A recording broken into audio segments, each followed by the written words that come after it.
अस्सलाम वालेकुम। अच्छा जी, कैपिटल इन्वेस्टर अप्रेजल के चैप्टर में हमारी डिस्कशन चल रही थी। लास्ट लेक्चर में हमने एन्युटीज और परपेचुइटीज पे प्राइमरली बात की थी, but before we have a recap और मूव फॉरवर्ड, एक रिसेंटली आप लोगों को अपडेट आपसे पता लगी क्या क्या कैप 6 के सिलेबस में आई कैप थोड़ी सी रिवीजन की है। तो जस्ट क्विकली हम इसको अगर देख लें तो हमारे लिए तो ये रिवीजन थोड़ी नई है।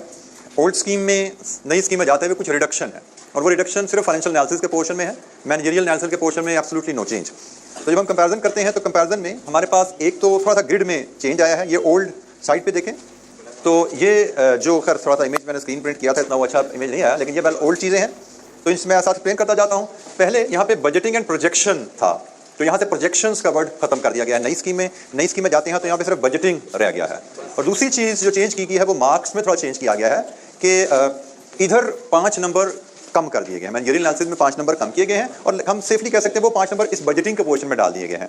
बजटिंग के पोर्शन में आपका 3 टॉपिक्स कवर हो रहे हैं। एक कैपिटल इन्वेस्टर अप्रेजल जो हम पढ़ रहे हैं, ये एक वर्किंग कैपिटल मैनेजमेंट से रिलेटेड उसकी कुछ डिस्कशन है, और एक बजटिंग का इटसेल्फ टॉपिक है। ये जो हम टॉपिक पढ़ रहे हैं ना कैपिटल इन्वेस्टर अप्रेजल का, इसको कैपिटल बजटिंग भी कहा जाता है कि कैपिटल प्रोजेक्ट्स की प्लानिंग है। ये जिसको कैपिटल बजटिंग कहा जाता है वो भी यहाँ पे आ रहा है, और जो आगे हमने बजटिंग का एक टॉपिक पढ़ना है वो भी यहाँ कवर होगा। तो यहाँ पे 5 नंबर एग्जामिनर ने बढ़ा दिए हैं, क्वेश्चन थोड़ा बढ़ा लिया अपने पास, ताकि वो शायद बजटिंग और कैपिटल इन्वेस्टर अप्रेजल दोनों टॉपिक्स को खुल के टेस्ट कर सके। बल्कि यहाँ पे तो 35 नंबर तक जाते जाते तो 3 सवाल बन सकते हैं, 15 का 2 10 10 के 3 सवालों तक जा सकता है, लेकिन 2 तो बड़े तगड़े सवाल बन जाएंगे। तो 5 नंबर समझे यहाँ से कम किए गए हैं। ये 35 से 45 था, इसको 30 से 40 पे एग्जामिनर इसका वेट ले आया है, और बजटिंग में 5 नंबर ऐड कर दिए गए हैं। अच्छा, फाइनेंशियल एनालिसिस में मजे की बात है कि 5 नंबर तो बढ़ाए गए हैं, लेकिन सिलेबस में कमी की गई है। और एक वो एरिया जो मुझे सख्त नापसंद था, आप लोगों की पसंद का मुझे पता नहीं, वो सारा यहाँ से निकाल दिया गया। Application of statistical methods on business problem, ये पूरा स्टैट्स का चैप्टर खत्म हो गया, उड़ा दिया गया है। तो it's a very good news कि अब हमने स्टैट्स नहीं पढ़ना। वो लगता है बड़ा आउट ऑफ प्लेस सा था कि फाइनेंशियल एनालिसिस में पढ़ते पढ़ते स्टैट्स एक आउट ऑफ प्लेस सा पोर्शन लगता था, और उसमें जो मुझे एक बात जो लगी ना, वो इटसेल्फ समरी थी पूरी। आप समझे क्यूएम में जब पढ़ते थे, क्यूएम में जो सेट पढ़ के उसकी समरी है, और उस एक चैप्टर को समझने के लिए आपको क्यूएम के कितने चैप्टर्स को रेफर या उनसे हेल्प लेनी पड़ती थी। तो which was not a good strategy या good step on the part of ICAP. लेकिन मुझे लगता है एक बड़ी अच्छी बात है कि यहाँ से उन्होंने ये पोर्शन निकाल दिया। अब हम टोटल फाइनेंस के पोर्शन पे फोकस रहेंगे। और एक चेंज जो और आई है वो यहाँ पे आई है, जैसे मैंने कहा बजटेड एंड प्रोजेक्शन था। प्रोजेक्शन बजटिंग का जो चैप्टर हम पढ़ेंगे आगे चल के, उससे पहले प्रोजेक्शन से रिलेटेड कुछ टूल्स दिए गए थे, जिसमें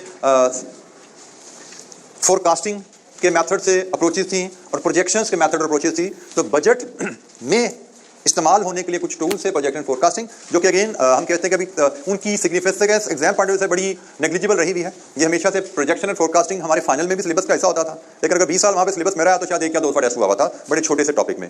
हमारे कैफ में भी आया हुआ था, लेकिन अभी तक ये टेस्ट नहीं हुआ था। तो ये भी मुझे लगता है कि एक अच्छा स्टेप ही है कि वो जो प्रोजेक्शन और फोरकास्टिंग के जो सर्वे रिलेटेड स्टेप्स है वो यहाँ से निकाल दिए गए हैं। तो ये भी एक पॉजिटिव डेवलपमेंट। आप कह सकते हैं कि यहाँ पे हमारे तकरीबन कोई 2 घंटे का काम यहाँ था, और स्टैट में कोई 7-8 घंटे का काम था। तो लर्निंग के पॉइंट ऑफ व्यू सिलेबस 7-8 घंटे और 8 से 10 घंटे उसने यहाँ पे तकरीबन कम किए हैं। लेकिन शायद उसने नंबर जहाँ बढ़ाए हैं, उन नंबर में भी किताब आएगी तो पता लग जाएगा। सिलेबस से तो आइडिया नहीं हो रहा, शायद कुछ डेप्थ किसी टॉपिक की बढ़ाई गई हो, शायद वो क्वेश्चन बैंक से किसी टॉपिक की डेप्थ बढ़ा दे, क्योंकि टीचिंग टाइम इधर on the face of it syllabus content कम किया गया है।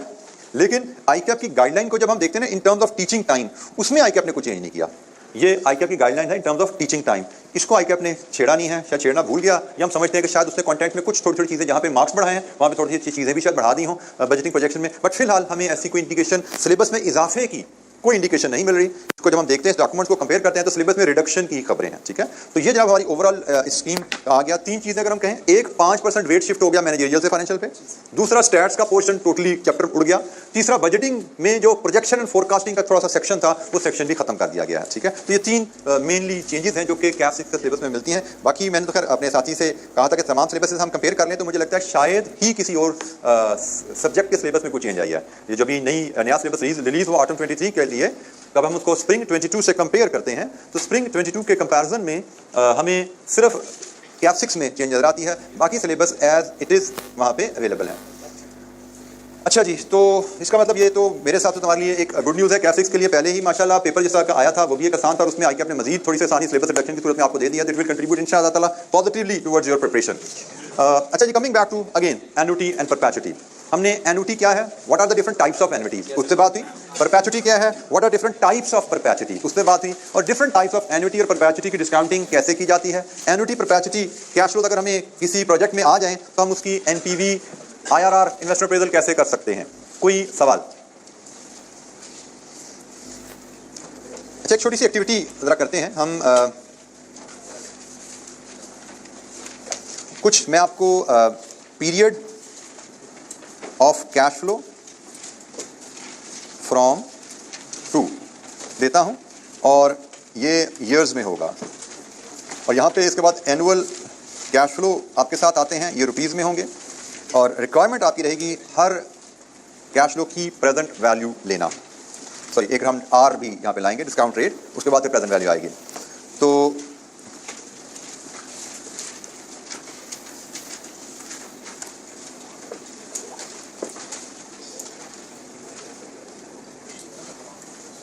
ये डिफरेंट इलस्ट्रेशंस आपके सामने क्रिएट हो रही हैं, इनकी आपको प्रेजेंट वैल्यू कैलकुलेट करनी है।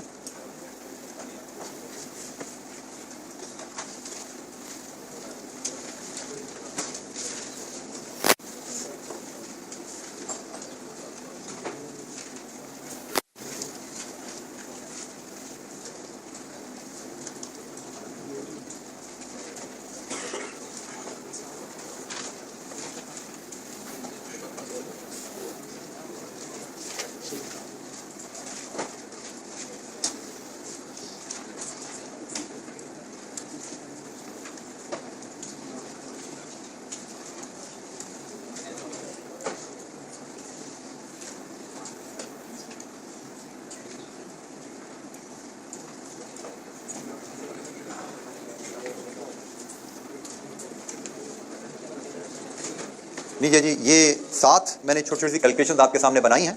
इन 7 कैलकुलेशंस की आपको 7 प्रेजेंट वैल्यूज़ मुझसे शेयर करनी है। कोई चीज़ समझने में दिक्कत हो पूछिएगा। इसमें आइटम नंबर 3 में 25 साल बाद एक ही कैश फ्लो है, 2 में आपको फिगर नहीं अवेलेबल का मतलब सिंगल कैश फ्लो। तो जनाब ये आपके पास 7 कैलकुलेशंस हैं, इनकी 7 प्रेजेंट वैल्यू आपने कैलकुलेट करनी है। छोटी सी डिस्काउंटिंग की एक्टिविटी है जो हमने पिछले वीक्स में कुछ सीखी थी चीज़ें, उनकी प्रैक्टिस एक्टिविटी है।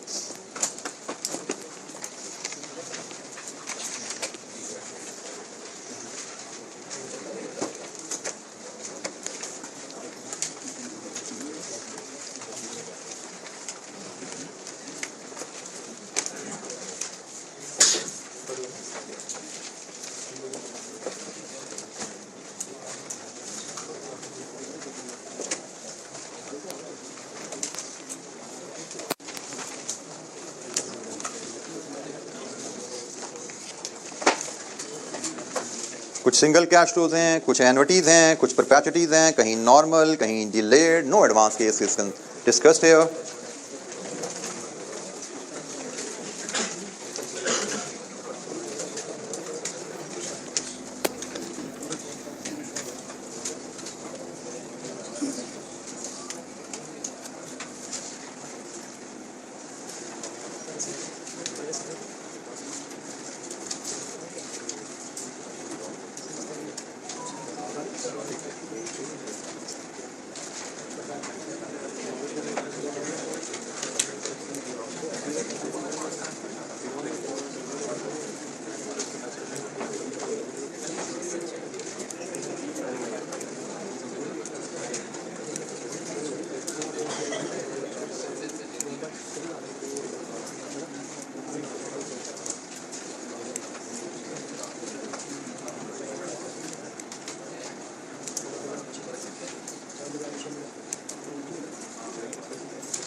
जी जनाब, आपको वैल्यूज कैलकुलेट करते जा रहे हैं तो बताते जाइए जरा।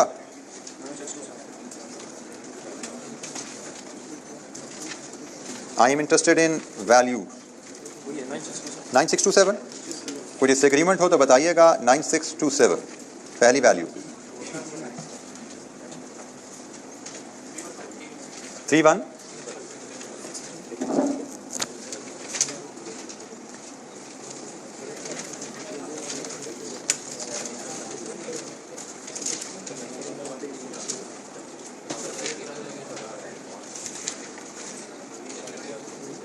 This is a case of delayed annuity. 25% is your R. 20 and 20 पे 25% का क्यूमुलेटिव फैक्टर लेंगे और माइनस करेंगे 4 and 4 का फैक्टर माइनस करेंगे।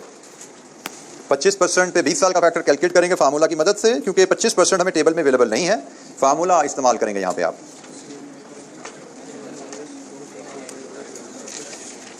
अपना कैलकुलेटर खोले भाई, कर लिया तो बोल, फिर सारे हो गए, अगली बोलो, दूसरी वैल्यू बोलो।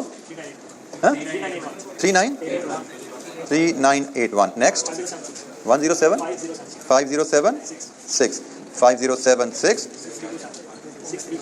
6327 पेंटा 3 40 4096 5699 लीजिए जी, एक्सेलेंट। आपके साथी ने काफ़ी देर होगी, सातों कैलकुलेशन कर ली हुई थी। तो अब देखिए ज़रा, इसमें किसी स्टूडेंट को डिसएग्रीमेंट आता है किसी कैलकुलेशन से तो बात कीजिए।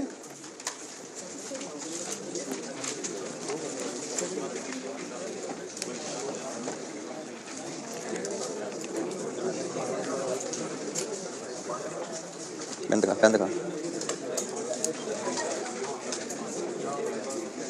अब ज़रब देनी, पहले इसको हल करना है फिर ज़रब देनी।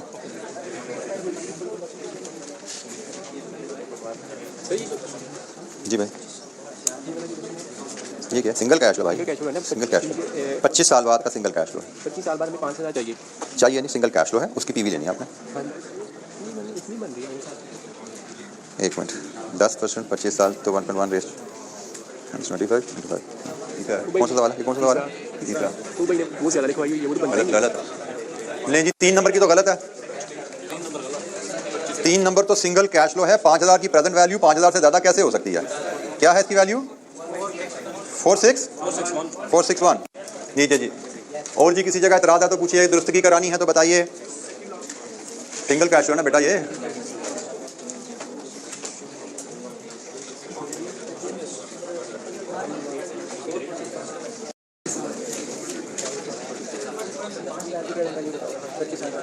बेटा ये सिंगल कैश लो है। सिंगल कैश लो तो एनटी फैक्टर कहाँ से आया भाई? सिंगल कैश लो है तो ये वाला फैक्टर आ गया, ठीक है ना, सिंगल कैश लो। इसको बेटा मैंने वो एक्स लगा भी दिया था और मैंने बता भी दिया था कि भैया सिंगल कैश लो है। 25 के बाद एक ही कैश हो।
जी किसी कैलकुलेशन से कुछ एग्रीमेंट है या किसी कैलकुलेशन पे कोई हेल्प चाहिए पूछिए। इसकी बात कर रहे हो? इस पे एतराज है या ये गलत है? इसका बता दूं क्या ये?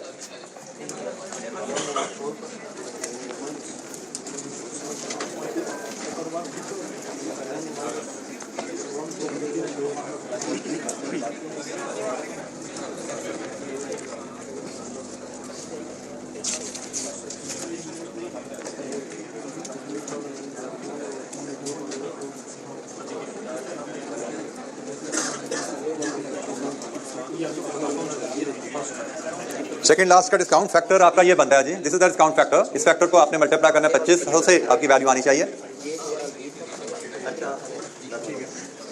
ठीक है जी, ये ठीक लिखा है। जी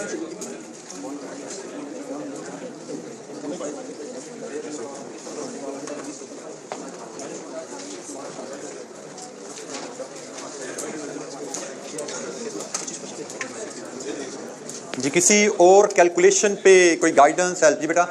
थर्ड तो बेटा सिंगल कैश फ्लो है, एक सिंगल कैश फ्लो है 25 साल बाद 10%, तो ये तो आपने simply 1.10 minus 0.2 minus 25 raise to power into 5000 10% rate है, 25 साल बाद का एक कैश फ्लो है 1 plus R raise to power minus n।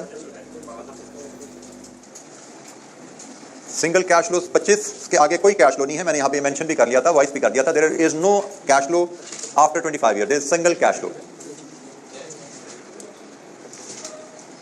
बाकी जगह सीरीज है, या बताया गया है कब तक, या बताया गया है फॉरएवर, हमेशा अनडिफाइंड। जी एनी अदर क्वेश्चन? किसी स्टूडेंट को किसी और कैलकुलेशन पे कोई गाइडेंस चाहिए?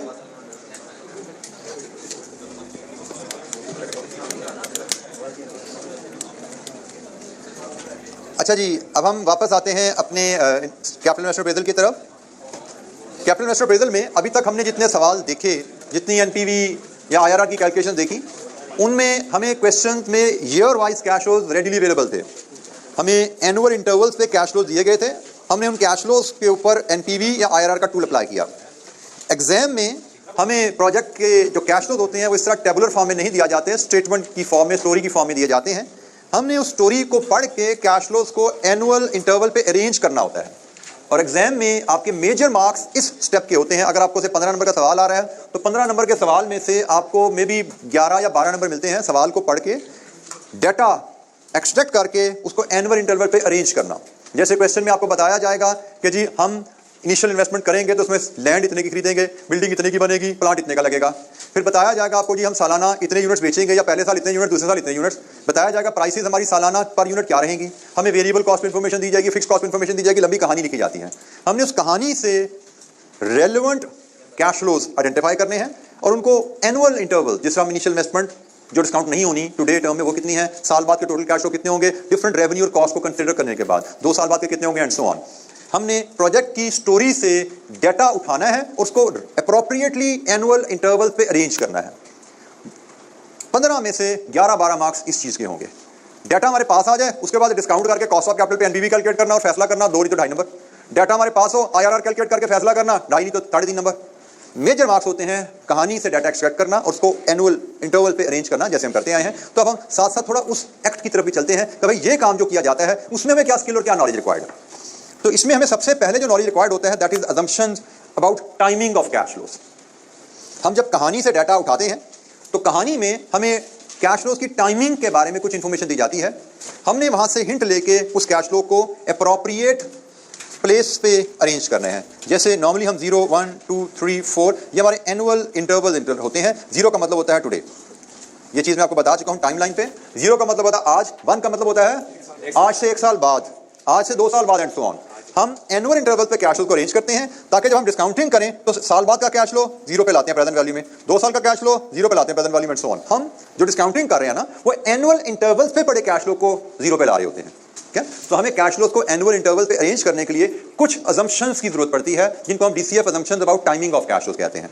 सो अजम्पशन नंबर 1, आपको कैपिटल प्रोजेक्ट इनिशिएट करने के लिए जो इनिशियल इन्वेस्टमेंट चाहिए होती है, जो लैंड, बिल्डिंग, प्लांट, आप उसको अज्यूम करते हैं 0 in the absence of information to the country. अगर क्वेश्चन कुछ और कहते तो अपनी बात है, लेकिन अगर आपको क्वेश्चन में से ये बताया गया भाई ये प्रोजेक्ट लगाने के लिए आपको 10 मिलियन की इन्वेस्टमेंट चाहिए, तो यू विल अज्यूम कि ये इन्वेस्टमेंट इमीडिएटली चाहिए, आज ही हमें चाहिए इन्वेस्टमेंट। तो ये अजम्पशन है, वो ना लिखे या ना लिखे। क्वेश्चन साइलेंट है तो आप आज अज्यूम करोगे। क्वेश्चन क्या है, आज नहीं साल बाद लगानी है जी फैक्ट्री हमने, तो फिर उसको साल बाद इन्वेस्टमेंट अज्यूम करेंगे, 1 में अज्यूम करेंगे। सो अगर क्वेश्चन साइलेंट है, इनिशियल इन्वेस्टमेंट के बारे में हमारी अजम्पशन रहेगी आज की जाती है, और अगर इन्वेस्टमेंट आज कर दी है तो ऑपरेटिंग कैश फ्लोज 1 से शुरू हो जाएंगे। इन्वेस्टमेंट प्रेजेंट में हमारी अजम्पशन होती है अनलेस स्टेटेड अदरवाइज। मैं बार बार बोल रहा हूं अनलेस स्टेटेड अदरवाइज। अजम्पशन हम लेते ही तब है जब क्वेश्चन साइलेंट होता है। हम अजम्पशन लेते हैं कि इन्वेस्टमेंट 0 में आज होगी, और हमारी अजम्पशन होती है कि आज इन्वेस्टमेंट की तो कल से फैक्ट्री चालू होगी, कल से फैक्ट्री चालू हो जाएगी, उसके नतीजे में हमारा रेवेन्यू कल से, प्रोडक्शन और रेवेन्यू कल से शुरू हो जाएगा, और पहला ऑपरेटिंग कैश फ्लो की आइटम हम 1 में लेंगे, क्योंकि उसमें हमारी तीसरी अजम्पशन भी साथ आ जाती है। ड्यूरिंग द ईयर जो भी कैश फ्लो अराइज होते हैं, बेसिकली रेवेन्यू, आज फैक्ट्री लगी, कल से अगर से 1 जनवरी को फैक्ट्री लगी, कल 2 जनवरी है, 3 जनवरी है, 5 जनवरी है, प्रोडक्शन सेल शुरू है, पूरा साल 31 दिसंबर तक प्रोडक्शन सेल चलती रही। लेकिन हमने तो इन्वेस्टर अप्रेजल के लिए कैश फ्लो को एनुअल इंटरवल पे रखना है। जरूरी नहीं कि कैश फ्लो एनुअल इंटरवल पे आए, कैश फ्लो डेली राइज हो सकते हैं, वीकली हो सकते हैं, मंथली हो सकते हैं, बट हमें उनको एनुअल इंटरवल पे ले जाना है। एनुअल इंटरवल पे ले जाने के लिए ये एक अहम assumption है, cash flows which arise during any year are assumed to have arisen at year end. मतलब हमें कहा जाए कि पहले साल में हम 10,000 यूनिट 50 रुपए के हिसाब से बेचेंगे, तो हमारा रेवेन्यू कितना बनेगा? 10,000 यूनिट 50 के हिसाब से 5 लाख। 10,000 यूनिट 50 रुपए के हिसाब से 5 लाख रेवेन्यू बन गया। हमें क्वेश्चन में लिखा हुआ है पहले साल हम 10,000 यूनिट 50 रुपए के हिसाब से बेचेंगे। हमने अब इसका कैश फ्लो बनाना है, वो बना जी रेवेन्यू 5 लाख। फिर हमने टाइमिंग डिसाइड करनी है, पहले साल में बेचेंगे तो हमने तो उसको रखना है 1 के सामने, बिकेगा वो 0 से 1 के दरमियान जो गैप है। पहला साल की बात करें ना, वो 0 से 1 के दरमियान गैप को पहला साल कहते हैं, दिस इज फर्स्ट ईयर। लेकिन हमने तो कैश फ्लो को एनुअल इंटरवल पे रखना है ताकि हम उनको डिस्काउंट कर सकें। तो एनुअल इंटरवल पे रखने के लिए असम्पशन क्या है? ड्यूरिंग द ईयर जो कैश फ्लो आएगा उसको साल के एंड पे प्लेस करो। ड्यूरिंग द फर्स्ट ईयर का मतलब अज्यूम करो 1 साल बाद इकट्ठा आया, वो असल में रेवेन्यू बिखर के आया है, लेकिन हमने कैश फ्लो को एनुअल इंटरवल पे अरेंज करने के लिए असम्पशन लेंगे कि कैश फ्लो साल बाद इकट्ठा आया है, दूसरे साल का रेवेन्यू 2 साल बाद इकट्ठा आया है। तो इन्वेस्टमेंट 0 में लेनी है इमीडिएट, रेवेन्यू और कॉस्ट इमीडिएटली शुरू हो जाएंगी इन्वेस्टमेंट के साथ ही, और पहला कैश हमारा T1 में आएगा जो ड्यूरिंग फर्स्ट ईयर का होगा। इसके बाद हमें ड्यूरिंग सेकंड ईयर कहा जाता है तो वो 2 के सामने आ जाएगा, ड्यूरिंग थर्ड ईयर कहा जाता है वो 3 के सामने आ जाएगा, एंड सो ऑन। और एक आखिरी असम्पशन अक्सर सवालों में कह दिया जाता है, आप ये प्रोजेक्ट शुरू कर दोगे ना तो तीसरे साल के शुरू में आपको प्रोजेक्ट मशीनरी ओवरऑल करानी पड़ेगी, तीसरे साल के शुरू में। अब दूसरा साल यहां पे खत्म हुआ, यहां से तीसरा साल शुरू हो गया, ऐसे ही है, तीसरे साल के शुरू में ओवरऑल करानी पड़ेगी। तो असम्पशन रहती है कि कैश फ्लो जो किसी साल के शुरू में राइज हो उनको उसके पिछले साल के एंड में डाल दो, तीसरे साल का शुरू का मतलब 2 समझा जाएगा, ठीक है, 2 के सामने हम उसको प्लेस कर देंगे। तो ये कुछ बेसिक असम्पशंस हैं जिनको हम कहानी से कैश फ्लोज जब निकालेंगे तो एनुअल इंटरवल पे प्लेस करते हुए इन असम्पशंस का हमें ख्याल रखना है, क्योंकि कैश फ्लोज एनुअल इंटरवल पे होंगे तो ही हम कोई टूल अप्लाई कर सकते हैं उन पे एनपीवी या आईआरआर का। तो ये assumptions about timing of cash flows, हमारे जितने भी सवाल होंगे उनमें हमें इन चीजों का ख्याल रखना होगा। अच्छा जी, हमारे पास एक इलस्ट्रेशन 27 है, हम इलस्ट्रेशन 27 को डिस्कस करते हैं। इसी डिस्कशन के दौरान ही एक नया टूल भी, छोटा सा टूल है, आल्दो स्पेसिफिकली वो हमारे सिलेबस में हाईलाइटेड तो नहीं है, लेकिन हमारे जो सिलेबस में टूल्स हैं उनसे वेरी क्लोजली एसोसिएटेड है। और चूंकि सिर्फ 5 मिनट की डिस्कशन है इसलिए मैंने उसको डिस्कशन में शामिल कर लिया, क्योंकि एग्जामिनर कोई पता नहीं इतनी सी डेविएशन ले रहे, क्योंकि 5 मिनट की बात है तो हम इसको कवर करने में कोई हर्ज नहीं समझते। तो हम जाते हैं इलस्ट्रेशन 27 में। ये पहली इलस्ट्रेशन होगी जिसमें हमें डाटा एनुअल इंटरवल पे दिया नहीं गया, हमें बनाना है। हमें डिफरेंट टूल्स अप्लाई करने को कहा गया है। हमें कहा कि पे बैक पीरियड कैलकुलेट करें, एनपीवी कैलकुलेट करें, यह है वो नया टूल जिसकी मैं बात कर रहा था, डिस्काउंटेड पे बैक। ये क्या, इस पर हम बात कर लेंगे, कुछ नहीं, बात नहीं है, 5 मिनट की बात है। आईआरआर कैलकुलेट करें। सो 4 पार्ट ये हो गए, 5वें पार्ट को बाद में देखते हैं। फिलहाल हमें पे बैक, एनपीवी, आईआरआर की बात है। हमने कोई भी इन्वेस्टमेंट अप्रेजल का टूल अप्लाई करना है तो हमें कैश फ्लोज को एनुअल इंटरवल्स पे अरेंज करना है, ठीक है। तो let's read the project story और फिर कैश फ्लोज को एनुअल इंटरवल पे अरेंज करने की बात करते हैं। एक्सट्रॉन PLC Extron PLC is considering investing ₹1 million in a new project to manufacture and sell a brand new toy.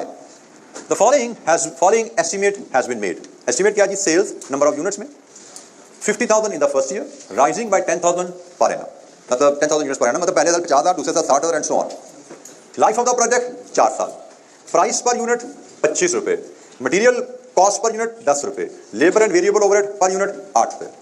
ये वेरिएबल डाटा है, प्राइस भी पर यूनिट है, मटेरियल कॉस्ट भी पर यूनिट है, लेबर वेरिएबल ओवरहेड, ये भी सारी variable data है। In addition fixed cost, fixed overhead relating to the project are expected to be 90,000 per annum. Investment is expected to have a salvage value of 50,000 at the end of 4 year life. अच्छा जी, हमने question cash flows के context में जब बात हुई थी तो हमने कहा था जी कॉस्ट तो सारी वेरिएबल रेलेवेंट होती हैं। फिक्स्ड कॉस्ट के बारे में हम देखेंगे, अगर वो प्रोजेक्ट की वजह से है तो वो रेलेवेंट है। तो यहाँ पे उसने लिखा हुआ है इस प्रोजेक्ट की वजह से है, तो ये भी रेलेवेंट है। तो इसका मतलब इस पूरे क्वेश्चन में कोई इरेलेवेंट डाटा नहीं है। अगर आप ये इन्वेस्टमेंट करेंगे तो इतने यूनिट सालाना बेच पाएंगे, ये इतने साल बेच पाएंगे, ये इनकी प्राइस होगी, ये मटेरियल, ये labour and variable expenses, fixed expenses, ये हमें डाटा दे दिया गया और 4 साल बाद की रेजिडुअल वैल्यू भी है। सो प्रोजेक्ट शुरू होने से लेके खत्म होने तक सारी कहानी में दे दी गई है। हमने इस कहानी से डाटा को अरेंज करना है एनुअल इंटरवल की शेप में। अच्छा, अब यहाँ पे एक सवाल मैं आपसे करूंगा कि इनिशियल इन्वेस्टमेंट तो वन ऑफ आइटम है, 0 में आ गई, residual value one of item है, 4 साल बाद आ गई। इसके बाद operating cash flows in between 1 से लेकर 4 तक। पहला कैश फ्लो 1 में, लाइफ 4 साल है तो 4 साल हमने इस बिजनेस से कमाने हैं पैसे, ऑपरेटिंग कैश फ्लो। क्या हमारे ऑपरेटिंग कैश फ्लो सालाना सेम है या डिफरेंट है? डिफरेंट है, क्योंकि हमारा वॉल्यूम सालाना बदल रहा है। अच्छा, यहाँ पे हम एक थोड़ा सा एग्जाम फॉर्मेट पे बात कर लें कि एग्जाम में नॉर्मली हम एनपीवी कैलकुलेशन के लिए 2 लेआउट्स यूज करते हैं। एक लेआउट हम यूज करते हैं अगर हमारे कैश फ्लोज एनुटी शेप में जाए, मतलब सालाना सेम हो रहे हो, और दूसरा लेआउट हम यूज करते हैं जब हमारे सालाना कैश फ्लो चेंज हो रहे हो। तो जैसे इस केस में वो फॉर्मेट में आपके सामने एक बार रिव्यू के लिए रख देता हूं, क्योंकि यहाँ पे हमें जो फॉर्मेट यूज करना है वो ताकि आइडेंटिफाई हो जाए। इस फॉर्मेट से familiar description, year, cash flow, discount factor, PV. हमने अभी तक जितनी इलस्ट्रेशन की इसी फॉर्मेट पे किया है, लेकिन अब मैं थोड़ी सी स्पेसिफिक इसको रिफाइन कर रहा हूं कि हम ये फॉर्मेट अब उस वक्त यूज करेंगे जब हमारे कैश फ्लोज एन्युटी की शेप में है। जैसे अगर हमारे कैश फ्लोज एन्युटी की शेप में, जैसे एक हाइपोथेटिकल डाटा सैंपल डाटा से बताया गया है, इनिशियल इन्वेस्टमेंट 40,000 है, ऑपरेटिंग कैश फ्लो 1 से लेकर 3 साल तक सालाना सेम है, और sale residual value capital asset की 3 साल बाद 6,000 है। तो अब हम कह रहे हैं कि भाई हम इस तरह डाटा अरेंज इस शेप में, इस टेबल की शेप में विद दीज कॉलम तब किया करेंगे जब हमारे ऑपरेटिंग कैश फ्लो एन्युटी की शेप में आए। और अगर केस हो जैसे ये 27 भी इलस्ट्रेशन हम देख रहे हैं जिसमें डाटा एन्युटी शेप में नहीं, ऑपरेटिंग कैश फ्लो हर साल अलग होने वाला है, तो फिर हम ये वाला फॉर्मेट यूज करते हैं। डिस्क्रिप्शन वैसे ही, इस कॉलम में कोई चेंज नहीं आई, लेकिन अब 0, 1, 2, 3 हर साल के कैश फ्लो को हम अलग-अलग ऐसे प्रेजेंट करते हैं। इनिशियल इन्वेस्टमेंट यहाँ पे आ गई है, रेजिडुअल वैल्यू उसके कॉलम के नीचे आ गई, सालाना कैश फ्लो का हर साल फर्क है तो ऐसे शो होगा।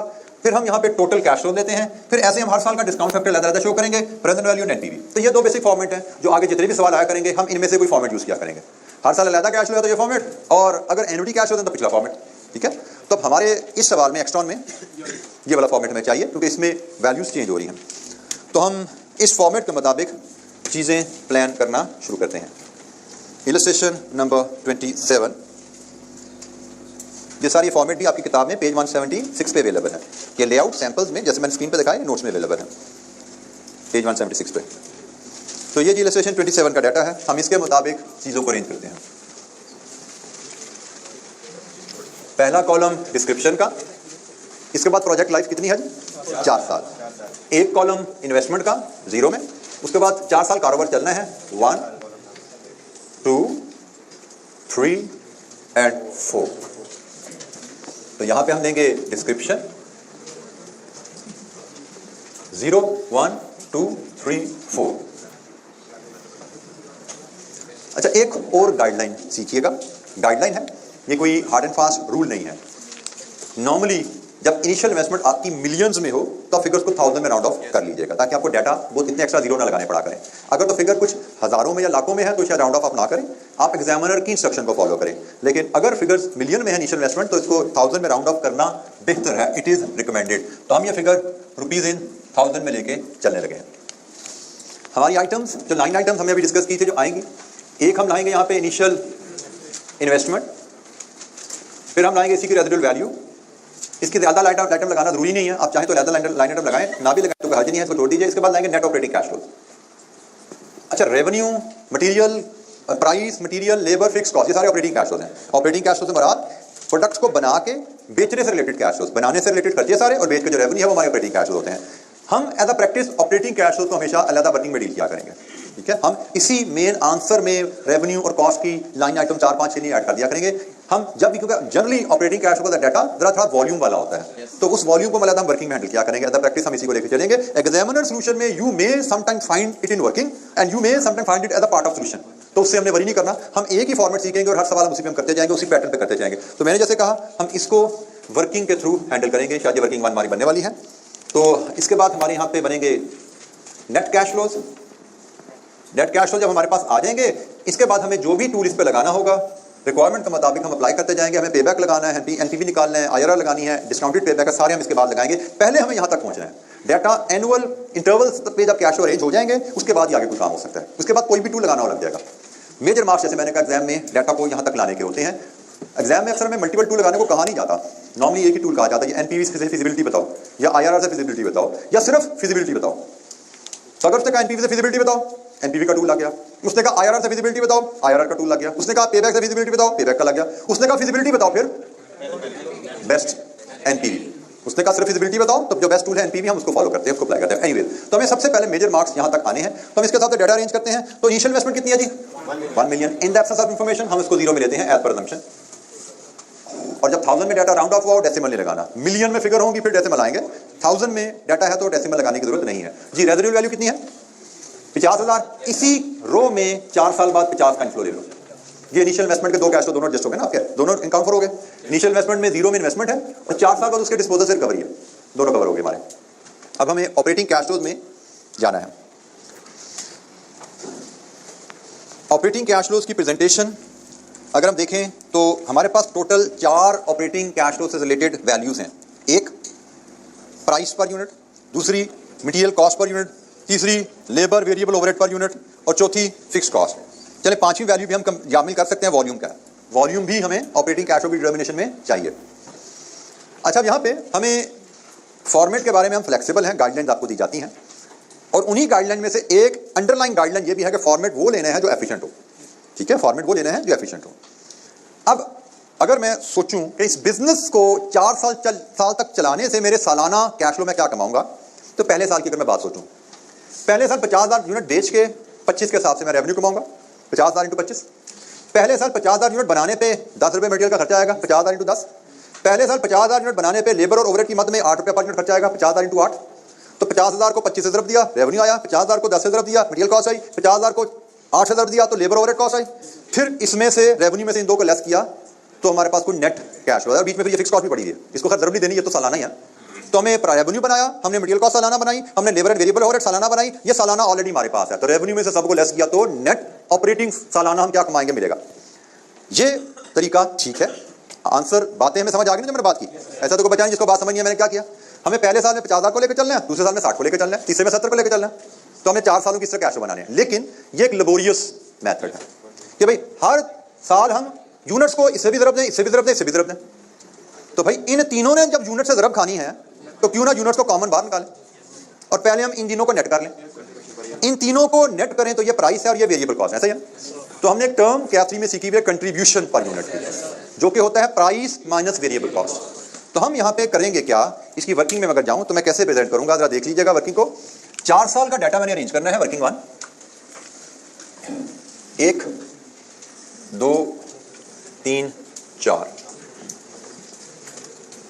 मैं एनुअल सेल वॉल्यूम लूंगा, उसको मैं कंट्रीब्यूशन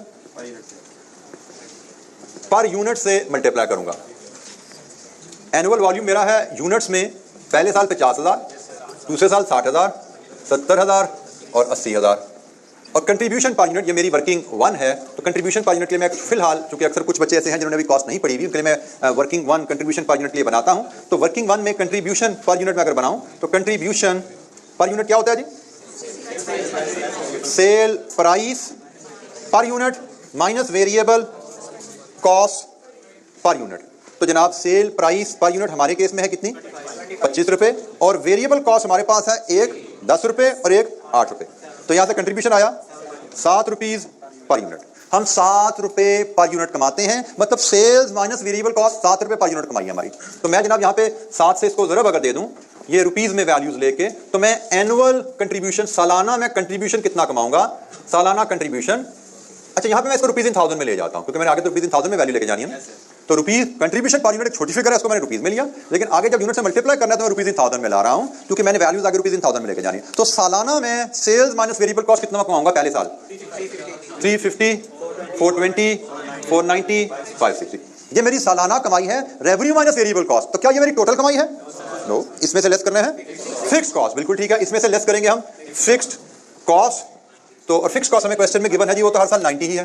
तो 90, 90, 90 और 90, तो ये बना जी 260, 330, 400, 470। ये है हमारे net operating cash flows, net operating cash flows. इस तरह हम एफिशिएंटली चीजों को मैनेज कर पाए, बजाय इसके हम प्राइस को लहदा 50,000 से मल्टीप्लाई करते, मटेरियल कॉस्ट को लहदा हर साल मल्टीप्लाई करते, वेरिएबल लेबर को लहदा हर साल मल्टीप्लाई करते। हमने कंट्रीब्यूशन की अप्रोच फॉलो की। कंट्रीब्यूशन क्या है कि एक यूनिट को बेच के जो कमाई है, measured by price minus variable cost. एक यूनिट बेच के हम प्राइस माइनस वेरिएबल कॉस्ट क्या कमाई है, तो 50,000 यूनिट बेच के प्राइस माइनस वेरिएबल कॉस्ट क्या कमाया, ये पहले साल की कमाई रेवेन्यू माइनस वेरिएबल कॉस्ट होगी, फिक्स कॉस्ट माइनस का तो टोटल कमाई आ गई। ठीक है जी, तो ये हमारा तरीका का रहेगा नेट ऑपरेटिंग कैश फ्लोज की कैलकुलेशन के लिए। हम एफिशिएंसी से चलेंगे। जो मैंने मेथड पहले बोला कि 50,000 25 करो, 50,000 10 करो, 50,000 8 करो, वो भी ठीक है, but that will take long time, wastage हो जाएगा। ये जो वर्किंग मैंने 2 मिनट में बनानी है उस पर 12 मिनट लग जाएंगे उस वर्किंग को बनाते बनाते। तो we have to learn how to present things efficiently.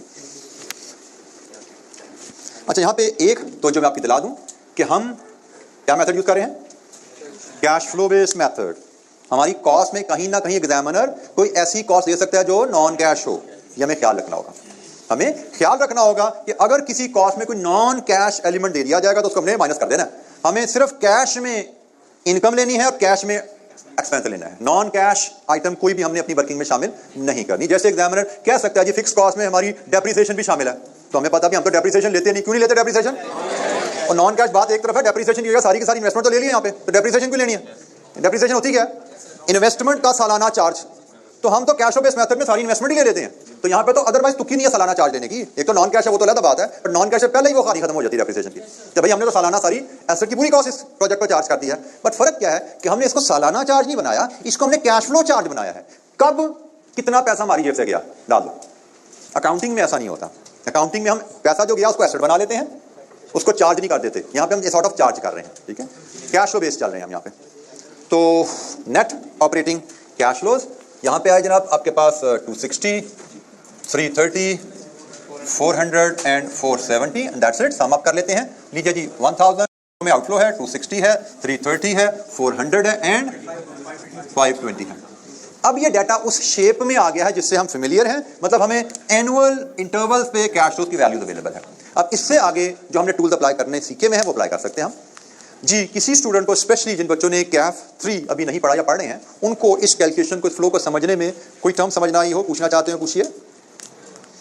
ये कंट्रीब्यूशन की टर्म, ये आगे चल के आप अभी कॉस्ट वाले जो बच्चे हैं, मार्जिनल ऑप्शन का चैप्टर सून ही आएगा आपका, वहाँ पे बड़ी डिटेल में ये बातें कवर हो जाएंगी। मे बी ओवरहेड का चैप्टर भी चल रहा है आपका, उसके बाद मार्जिनल ऑप्शन कॉस्टिंग का चैप्टर ही शायद आएगा, उसमें चीज़ें कवर हो जाएंगी। तो स्टिल मैंने कोशिश की कि आप लोगों को मैं ये टर्म जो है थोड़ा सा एक्सप्लेन कर दूँ क्या है जी। कोई सवाल? आई डोंट थिंक इसके बाद कोई क्लास में कैफ 3 वाली बात ऐसी आएगी जो आप लोगों ने ना पढ़ी हो। बस यही 2 बातें थी। एक हमने पीछे किसी दिन बात हुई थी, रेलेवेंट कॉस्टिंग से रिलेटेड बात थोड़ी सी हुई थी, कैफ 3 से रेलेवेंट, और एक ये बात थोड़ी कंट्रीब्यूशन का कॉन्सेप्ट आया। आगे शायद आपकी कैफ रिलेटेड कोई शायद ही बात आए, या आएगी तब तक आप पढ़ चुके होंगे कैफ 3 में जी। Any question? अच्छा जी, अब हमने कैश फ्लो जब अरेंज कर लिए हैं, तब हम रिक्वायरमेंट के मुताबिक चीज़ों को हल करने चलते हैं। पार्ट ए, कैलकुलेट पे बैक पीरियड। पे बैक पीरियड में हमने 2 तरीके पढ़े थे। एक था जब सालाना रिटर्न बराबर हो तो फार्मूला लग जाता है, इनिशियल इन्वेस्टमेंट ओवर सालाना कैश रिटर्न। तो यहाँ पे तो वो बात नहीं है, यहाँ पे तो सालाना रिटर्न बदल रही है। तो फिर हमने कहा था दूसरा क्या तरीका है, क्यूमुलेटिव कैश फ्लो की वर्किंग बना लो। तो हम जनाब पार्ट ए, अब यहाँ से मेरा पार्ट ए शुरू हो रहा है और मैं इसके लिए क्यूमुलेटिव कैश फ्लो की वर्किंग बनाता हूँ। क्यूमुलेटिव कैश फ्लो की वर्किंग बनाने का मतलब है हर एनुअल इंटरवल पे इन्वेस्टर की नेट पोजीशन देखो क्या है। प्रोजेक्ट जब शुरू हुआ तो इन्वेस्टर की नेट पोजीशन है 1000 नेगेटिव। जब 1 साल गुजर जाएगा तो इस 1000 की इन्वेस्टमेंट में से 260 इन्वेस्टर को कमाई की सूरत में वापस मिल गया। इन्वेस्टर की पोजीशन क्या रहेगी? 740 स्टिल नेगेटिव। एक और साल गुजरेगा, प्रोजेक्ट दूसरे साल में 330 कमा देगा, तो 740 में से 330 रिकवर हो गया, बाकी क्या रह गया? 410 स्टिल नेगेटिव। एक और साल गुजरा, 400 रिकवर हो गया, 10 स्टिल नेगेटिव, और आखिरी साल में आप 510 में पॉजिटिव जा रहे हैं। यहाँ पे अब हम पे बैक कैलकुलेट कर सकते हैं। इसके नीचे हमने पढ़ा हुआ है पे बैक कैलकुलेट करने का formula. Payback period is equal to year before full recovery 3 plus amount required in the last year divided with total amount recovered in the last year। तो जनाब यहाँ से बताइए 3.01 years, 02 है जी, 3.02 years। लीजिए जी, ये हमारा पेबैक आ गया। पेबैक पीरियड की कैलकुलेशन हम कैसे करते हैं? पहले हमने स्टोरी से, प्रोजेक्ट की स्टोरी से कैश फ्लोज को एनुअल इंटरवल्स की शेप में रखा, और उसके बाद हमने पेबैक पीरियड पार्ट ए की कैलकुलेशन परफॉर्म की जी। Any question?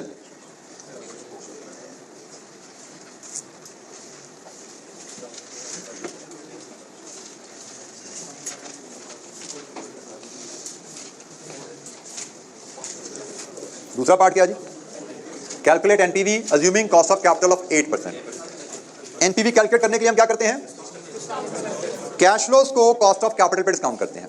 ये हमारे प्रोजेक्ट कैश फ्लोज हैं, हमें इनको कॉस्ट ऑफ कैपिटल 8% पे डिस्काउंट करना है, और फिर तमाम प्रेजेंट वैल्यू के सामने लेना है, that will be net present value. तो हम इसी की कंटिन्यूएशन में, इसी टेबल की कंटिन्यूएशन में मैं यहाँ पे कॉलम बना लेता हूँ। हम यहाँ पे कैश फ्लोज हमारे पास हैं, मैं डिस्काउंट फैक्टर 8% का लेके आता हूँ, प्रेजेंट वैल्यू और फिर नेट प्रेजेंट वैल्यू सम होगा प्रेजेंट वैल्यूज का, ठीक है जी। ये मुझे नेट प्रेजेंट वैल्यू यहाँ पे मिलेगी। So discount factor, present value table खोलिए, ख्याल कीजिएगा ये सारे सिंगल कैश है, कोई सीरीज नहीं है, तो आपको सिंगल कैश वाला प्रेजेंट वैल्यू टेबल खोलना है। 0 का फैक्टर होता है हमेशा 1, 8% 1 ईयर, 8% 2 ईयर, 857 3 ईयर, 4 ईयर, 735। हमारे पास कैश फ्लोज हैं हमारे पास डिस्काउंट फैक्टर आ गया, इन कैश फ्लोज को इन डिस्काउंट फैक्टर से मल्टीप्लाई करने हैं और फिर हमें मिल जाएगी प्रेजेंट वैल्यू। लीजिए जी प्रेजेंट वैल्यू 1000 इंटू 1 1000, 260 इंटू 0.926, 24 241 और 0 राउंड ऑफ 241 राउंड ऑफ करना है ना, 1000 में है तो 330 इंटू 0.857 283, 400 इंटू 0.794 318 एंड 520 इंटू 0.735 382। लीजिए जी अब इन तमाम प्रेजेंट वैल्यूज जो आपने कैलकुलेट किए इनका सम कीजिए, this should give you net present value. और सम करते हुए एक कॉमन मिस्टेक है उसको अवॉइड कीजिएगा। अक्सर बच्चे क्या करते हैं 1000 को पॉजिटिव फिगर लेके इसमें से ये माइनस करना शुरू कर देते हैं, एंड में प्लस माइनस साइन का पता नहीं लगता कि एनपीवी पॉजिटिव है या नेगेटिव है। तो कैलकुलेटर आपको अलाउ करते हैं start with -1000 then plus plus plus plus करते जाइए ताकि आपकी एनपीवी विद साइन आपको मिले, विद राइट करेक्ट साइन आपको मिले। कितनी जी 224 और 3 सामने लिखा जा रहा है 4 4 1 रुपया नहीं पूछा, 1 आएगा काट तो लिखा नजर आ रहा है 1000 निकाल। अब शुक्र कर मिलियन नहीं था जी। Any question? अच्छा जी कैश फ्लो से पेबैक, कैश फ्लो से एनपीवी, ये तो हमने ऑलरेडी टूल सीखे हुए थे, उनकी रिवीजन है। अब जैसे पार्ट 3 में नया टूल थोड़ा आया, हमारे सिलेबस में लिखा हुआ है पेबैक पीरियड भी, हमारे सिलेबस में डिस्काउंटिंग के साथ लिखा हुआ है एनपीवी भी। तो डिस्काउंटेड पेबैक बिल्कुल इन दोनों को मिला के टूल बना हुआ है कि जब आप, जैसा पेबैक है वो क्या करता है कैश फ्लो टर्म में इन्वेस्टमेंट की वापसी। Payback measures cash flow term में इन्वेस्टमेंट की वापसी के इन्वेस्टमेंट के लिए हमारी जेब से जो पैसा गया, ये वर्किंग है ना पेबैक की, जो पैसा हमारी जेब से गया वो पैसा कैश फ्लो वो कितनी देर में वापस आया 3.02। डिस्काउंटेड पेबैक क्या मेजर करता है प्रेजेंट वैल्यू टर्म में इन्वेस्टमेंट की वापसी, तो जो इन्वेस्टमेंट हमारी जेब से गई प्रेजेंट वैल्यू टर्म में वो कितनी देर में वापस आई। सिंपल जो फर्क इसमें आता है कि आप पेबैक पीरियड के लिए कैश फ्लोज का क्यूमुलेटिव कैश फ्लो बनाया, कैश फ्लोज का क्यूमुलेटिव कैश फ्लो बनाया पेबैक पीरियड के लिए। डिस्काउंटेड पेबैक के लिए बाय द वे हमने ये पार्ट ए किया था, ये पार्ट बी हमारा हो गया, अब मैं पार्ट सी की तरफ लेकर जा रहा हूं। डिस्काउंटेड पेबैक के लिए आप क्यूमुलेटिव प्रेजेंट वैल्यू की इंफॉर्मेशन बना लेते हो। और कौन सी प्रेजेंट वैल्यू? ये जो प्रेजेंट वैल्यू आपने कैलकुलेट की हुई है, जो आपने 8% पे कॉस्ट ऑफ कैपिटल पे प्रेजेंट वैल्यू कैलकुलेट की हुई है, इसकी क्यूमुलेटिव इंफॉर्मेशन बना लो। जैसे ये कैश फ्लो की इंफॉर्मेशन बनाई थी क्यूमुलेटिव, इसी तरह प्रेजेंट वैल्यू की क्यूमुलेटिव इंफॉर्मेशन बनाओ तो यहां से आपको डिस्काउंटेड पेबैक मिलेगा। प्रेजेंट वैल्यू टर्म में पैसा कितनी देर में वापस आया, तो इसकी इंफॉर्मेशन यहां से बनाना शुरू करें। स्टार्ट किया 1000 नेगेटिव, 241 रिकवर हो गया, 759 नेगेटिव, 283 रिकवर हो गया, 476 स्टिल नेगेटिव, 318 रिकवर हुआ, 158 स्टिल नेगेटिव, पॉजिटिव हो गया ये 224। ये फार्मूला वैसे ही अप्लाई होगा नीचे, जैसे ये फार्मूला यहां पे अप्लाई हुआ है उसी तरह ये फार्मूला इधर भी अप्लाई होगा। मैं यहां पे आपके सामने लिखता हूं इसकी calculation. Discounted payback period, year before full recovery 3 plus recovery required in last year 158, total recovery in last year 382, 3.41 years. ये है जी डिस्काउंटेड पेबैक। दोबारा सुन लीजिए, पेबैक पीरियड मेजर करता है कैश फ्लो जो जेब से गया वो कैश फ्लो कितनी देर में वापस आया। 1000 जेब से गया, 1000 कितनी देर में वापस आया। डिस्काउंटेड पेबैक कहता है जो 1000 गया वो प्रेजेंट वैल्यू टर्म में कितनी देर में वापस आया, कैश फ्लो टर्म में नहीं। असल में पैसा 3.41 ईयर में काफी ज्यादा आ जाएगा, 1 मिलियन से जितनी इन्वेस्टमेंट उससे ज्यादा आ जाएगा। ये प्रेजेंट वैल्यू टर्म में वापसी की बात करता है। और वर्किंग इसकी नहायत ही आसान रही आपके सामने कि जो प्रोजेक्ट कैश फ्लोज हैं उनको आपने एक स्टेप सिर्फ ऐड कर देने के, उनकी पहले पीवी ले लेनी है कॉस्ट ऑफ कैपिटल पे, उनकी पीवी कॉस्ट ऑफ कैपिटल पे लेके फिर क्यूमुलेटिव पीवी की इंफॉर्मेशन बनानी है। तो ये हमारा डिस्काउंटेड पेबैक की कहानी है। डिस्काउंटेड पेबैक के स्टेप्स अनफॉर्चुनेटली हमारी किताब में मिसिंग है, तो वो आप यहां से उठा सकते हैं। ये काइंडली यहां से नोट कर लीजिए, नोट मतलब पिक्चर ले लो, उसकी फिर बाद में किताब में ऐड करना हो तो छोटा सा ये नोट बना लेना। तो ये डिस्काउंटेड पेबैक के स्टेप है। Forecast project cash flow over it's life, discount each year cash flow using cost of capital, calculate their present value, construct a working of cumulative present value और वहां से discounted payback period major कर लें। ये क्योंकि बिल्कुल ही simple सा tool था, जैसे मैंने कहा था 5 मिनट की एडिशनल डिस्कशन है, so I brought it into our classroom activity. Otherwise syllabus में एक्सप्रेसली ये नहीं लिखा हुआ। जी एनी क्वेश्चन, कोई सवाल?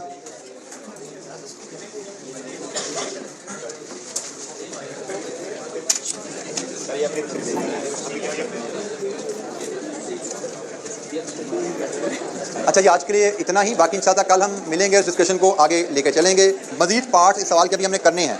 अस्सलाम वालेकुम।